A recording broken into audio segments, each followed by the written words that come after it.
Hello, everyone. Welcome to another episode of Book Blessed and Busy. Today, we're going to talk about leadership and we're going to talk about dismantling expectations in several realms. But before we get into all of that, let me just first introduce myself. My name is Gaylisa Swan. I'm Danielle Gray. I'm Dernique Ferguson. I was contemplating if I should say my last I know. name. Because I'm like, you putting us out there. I'm sorry, guys. My whole government. I know. Oh my God. I'm just so used to introducing myself and giving my full name. You know the good thing though? They probably can't spell none of our names. That's Okay, probably that's right. good. That's good. It's an inside secret, y'all.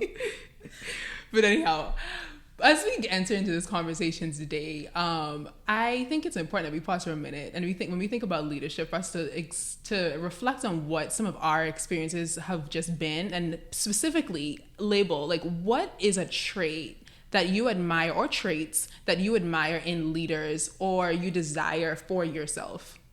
Yeah. Like desire for ourselves as leaders. As leaders, yes. Okay. I guess I just took the liberty to go first, so I'll go. I feel like for most leaders that I responded to well, because I feel like I've had a lot of leadership, mentorship opportunities. So for most leaders, I think I took to well.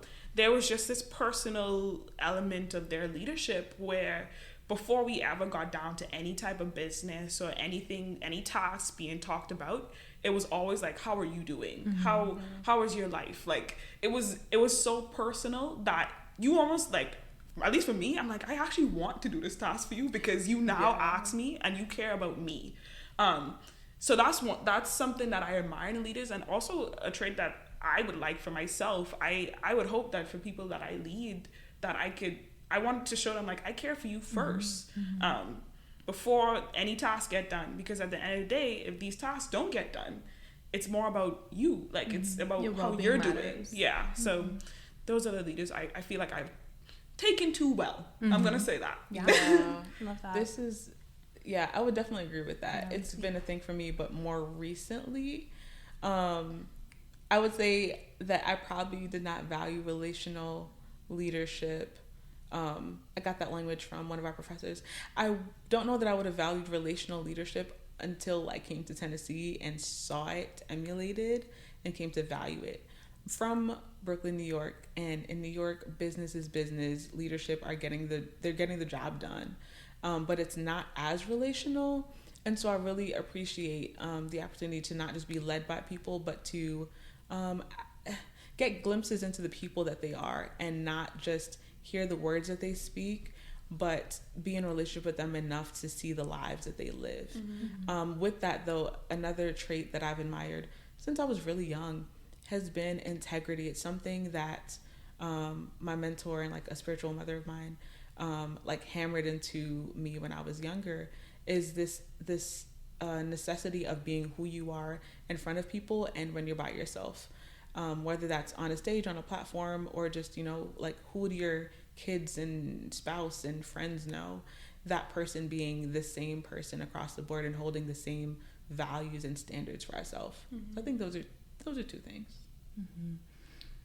I think for me, I find that leaders who are able to hold advocacy and respect well, I glean in more, just because I see how it commands the presence of the room.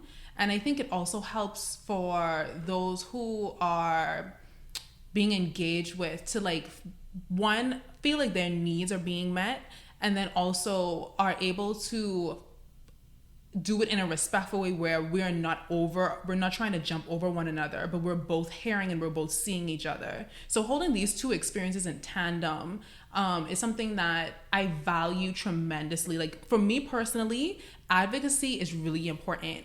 And the way that I just function for myself as a leader, I think the role and the function that I play has been speaking up for other people. And also speaking up for myself, speaking up for those grave injustices. I've been like that from high school, y'all. I was that kid who going to the principal, going to the teacher, and I'm like, labeling some kind of injustice that is happening at that present time. But one thing my parents always engraved in me, though, is to always do things in respect, because how it's not what you say, it's how you, granted, it is what you say sometimes, but how you say things is important. And I think respect helps to cover that, in that I get to say how I'm actually feeling, and I get to lead, I get to share opinions and dialogue with you.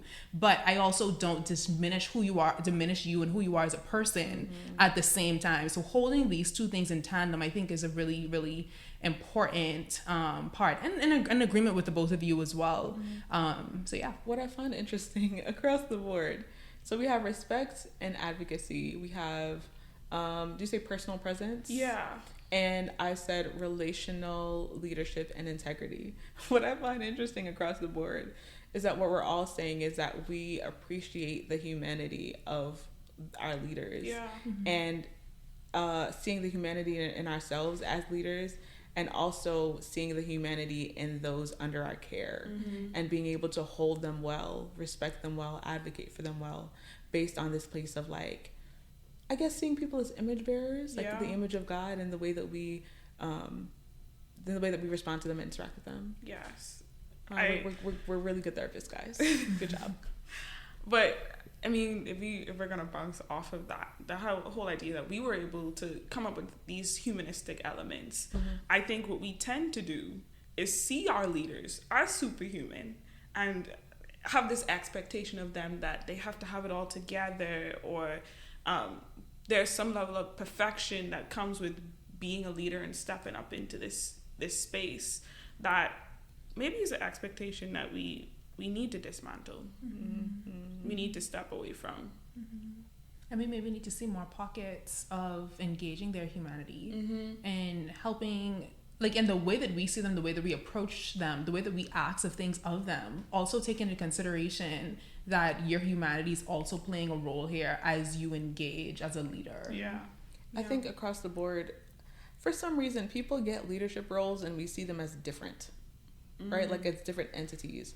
And I don't think that we often take the time to realize that they are people like we are, with a different position. The only thing that changed about them is their level of responsibility, right? But for some, and I mean, okay, should people hold themselves to a standard? Yes. But I'm saying what changed about them is their position and their role. And because of that, we have deemed them to be a different type of being than us, which I don't think it's fair to them, and often causes a decrease in their level of mental health because of the expectations that are put on them to be like unmoved by anything. Right. I think one of the most humbling things I've witnessed from my teachers being leaders is that whole thing of like, they are quick to tell us they don't know something and they'll research it. Yeah. And I like that, because I'm like, you're not telling me you know everything, and that's not that expectation I'm also putting on you, to expect that you know everything. They are very quick to say, you know what, let me get back to you. And they do. So I appreciate that as them leading the classroom and leading my peers to have that's just a different expectation. Yeah, because I think leaders also play a role of modeling, and they play a role of also showing the fullness, or they should play the role of showing some aspects, and with discernment, aspects of what the whole experience looks like to lead. In that you're not gonna always have the full capacity to hold everything, nor to know everything. And I think we talked about that early in our like education episode, in the expectation that's just there sometimes to hold and to know everything and to be all things. I think leaders also have a level of responsibility to show that, and not to show, like to say you're gonna walk around showing all your cards, but with discernment, allow for your humanity to even be given to us to engage with in the first place. Yeah. I'm thinking about, though, yes, this should be what happens. What is stopping this from happening is then my question, right? What is upholding the expectation that is unhealthy, that people should be able to hold things alone, and the things that they're holding are on different levels of or capacity. So it's the physical paperwork, for example, or all of those who are in their care, or the upkeep of a facility, just all the things across the board.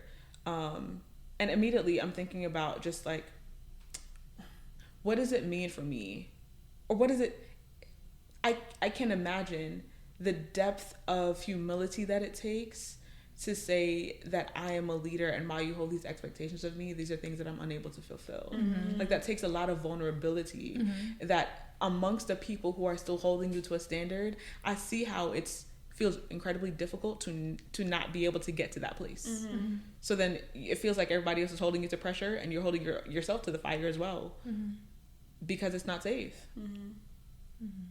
I think there's I think several things. One, I think there's the experience of fear and mistrust, and not knowing if I show these parts of myself to you, will you still be able to see me as capable? Or will you now feel like you need to be afraid, or you need to be worried, or that I am less than because of not being able to hold the full capacity of what you are expecting for me to hold? One. I think two, I don't know if all leaders necessarily take time to see themselves as humans, and seeing themselves first as being a human before they see themselves as a leader. Okay, random. But I'm watching the show Madam Secretary right now, right? And in a part of that, she's playing a national leader, is dealing with, like, I don't actually, I'm not going to tell y'all too much because I don't want to ruin the show for y'all. Anyway, she's dealing with some personal issues that she is now wrestling with the idea of, like, should I don't have time right now to deal with, like, these personal issues that I have, because the country needs me. There's responsibilities. There are things that need me right now. There are responsibilities that I have. And her humanity, her well-being personally first, is not being taken care of and not being nurtured, because of this feeling that I have something else, this calling that I need to approach and I need to fulfill first before I can actually take care of myself. And so I think that's another part of it that might prevent vulnerability from happening, is that I don't see myself as it being necessary for me to be vulnerable necessarily. But yeah. So what we're saying is the traits that we highlighted in the beginning of valuing the humanity of leaders, that may be what leadership demands of them, or what they think leadership demands of them, erases or silences the humanity that we're asking for and valuing. Yeah, so I think it can. Which oftentimes prevents us from reaching out and looking for help. Which is why at least I could say for me personally, which is why I struggle to delegate. Because I'm like, if I'm going to put all this pressure on myself, there's the expectation that I have to get this done, and this is what it should be. It should look like. And so, yeah, I feel like in that I struggle sometimes to just delegate and give people different tasks. And I'm like, oh, I'm showing too much of my humanity that I can't get this done. I need help. Here's the thing, though. I think and I feel this way across the board with many things, but with leadership, for some reason, we get positions and we get roles and forget that we're a full human, right? The fact that I am a therapist doesn't mean that I don't have a full life. Right. The fact that someone is a pastor or a principal or whatever doesn't mean that they don't have a full life.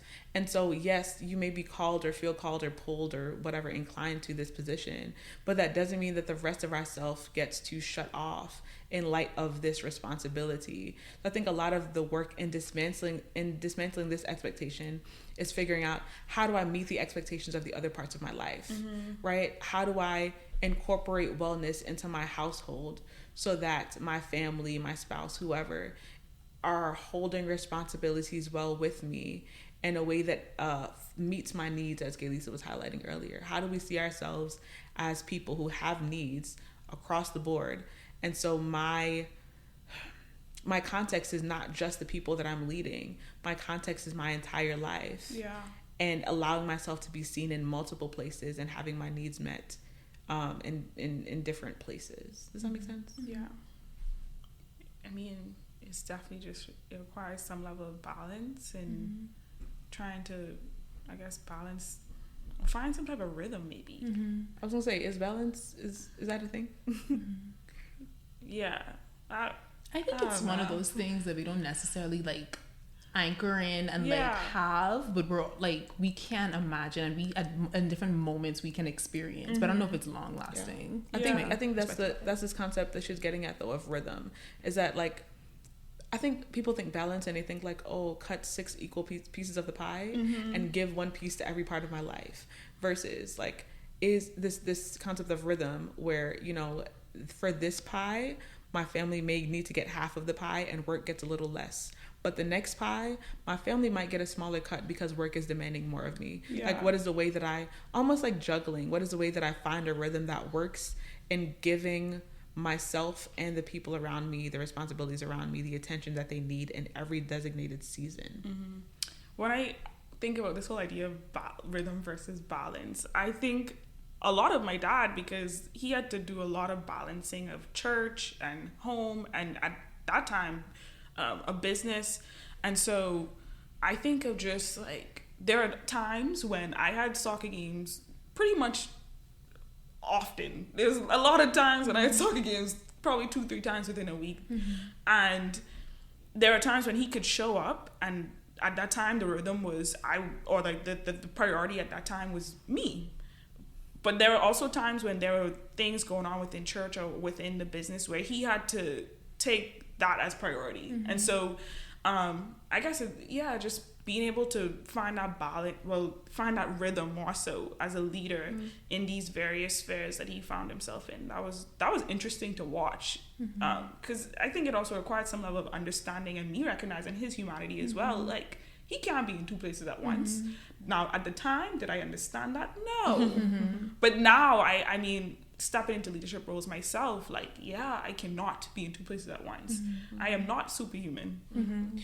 Yeah, I think, okay, my systemic brain is just thinking about how all of these different elements interact with each other for in order for like a leader and a leadership home to function and to be able to function as best as possible.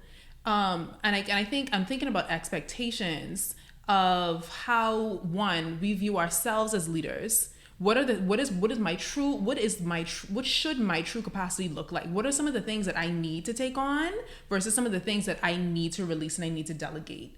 I'm thinking about what it looks like now about creating a culture, as like Danielle made reference to, of like in my home life, or our culture within my friendships, or our culture within the people that I interact with on a regular basis, where well-being and responsibility both get to be together and have a seat at the table, and we can all engage well.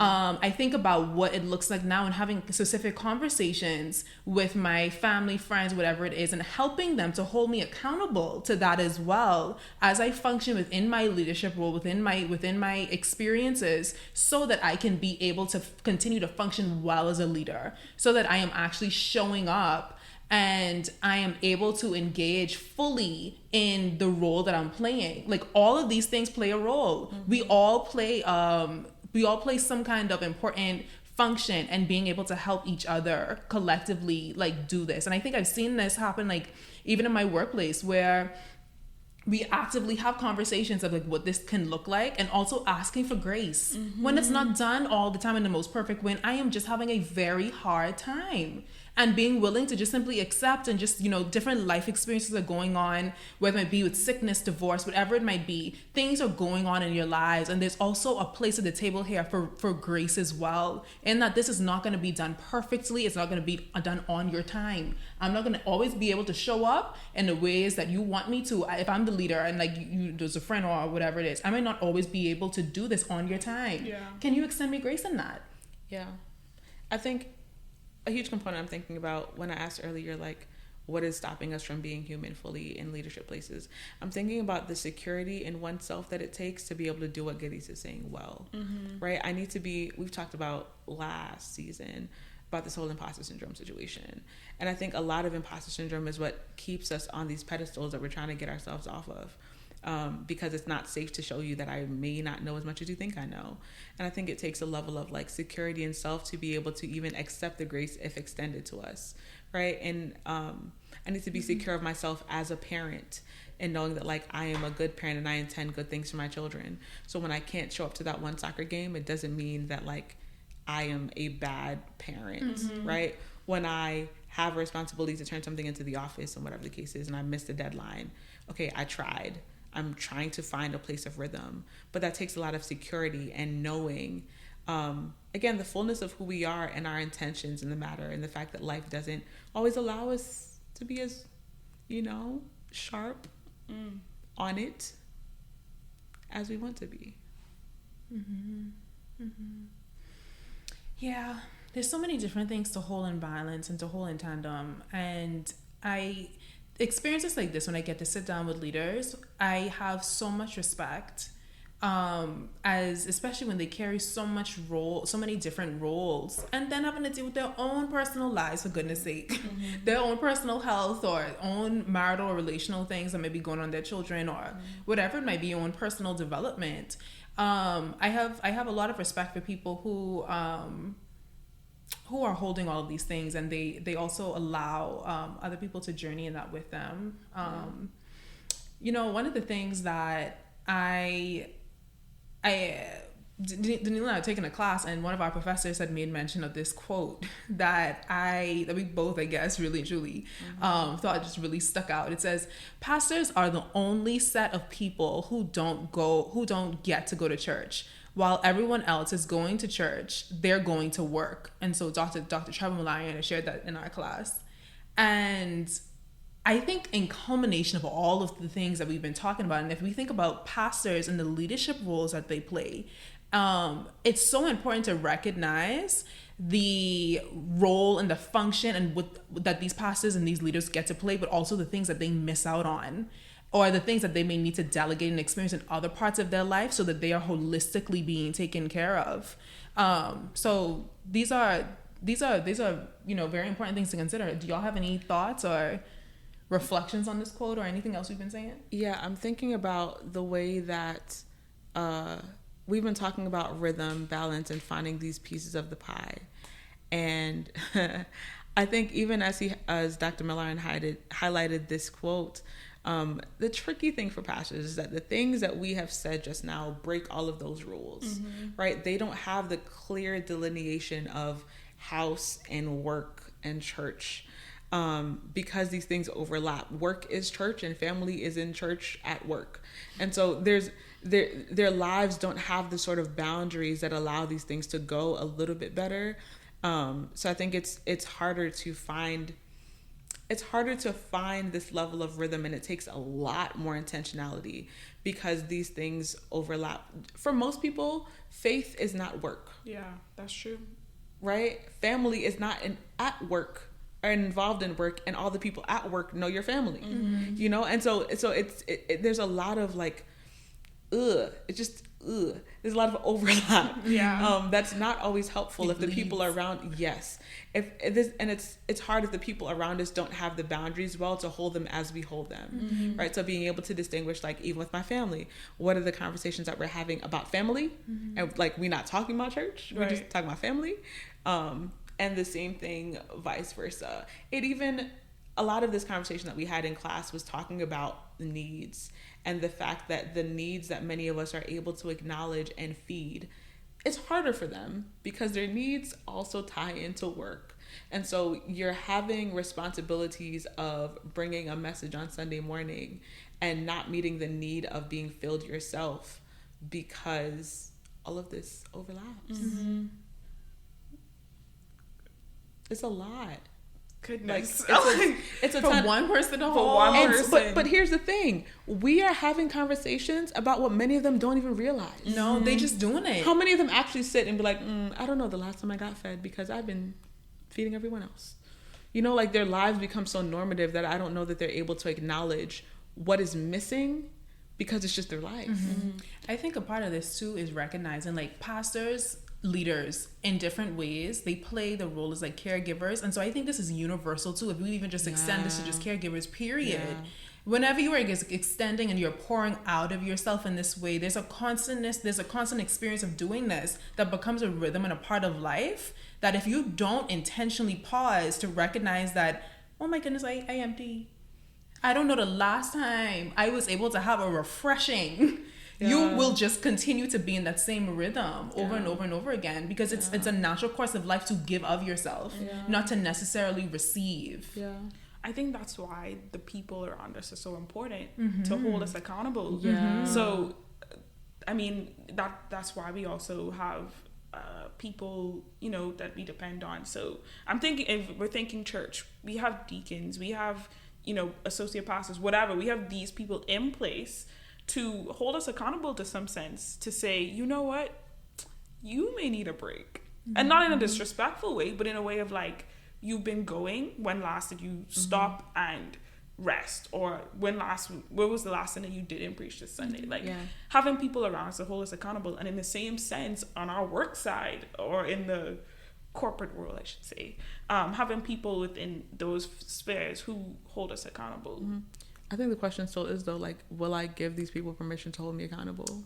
Right. I think for many people try to hold them accountable, and they get the ultimate clapback, right? They get the, like, I'm doing my job, this is what I need to do, you don't understand, whatever, as opposed to allowing people to hold our humanity well and to nurture us well. Like, leaders also need nurturing. Leaders are people. And so really challenging ourselves to allow these things to happen because it's for our own benefit. Yeah, it takes I think for leaders, it takes a humbling experience to recognize that I too need to be taken care of, and I need to it's a priority now. It's a necessity for me to allow people into this space, and to allow for myself to be taken care of as well. Simply put as that. Yes, this topic of leadership is definitely an ongoing conversation, and honestly, like, a humbling one, because we often, I think, the three of us specifically, have to stop and say, what are we doing as leaders to stop and rest and be refreshed? So that's the kind of thing, the same thing I hope for you guys. Just tag my name right here. Yeah. That's the same thing I really hope for you guys as well, with whatever you're leading, whether it's your homes, anything you find yourself in where you're a leader. I encourage you to find spaces to be vulnerable and kind of go through a humbling experience to rest. Well, guys, I hope you join us next week as we continue these conversations of dismantling expectations. See you guys.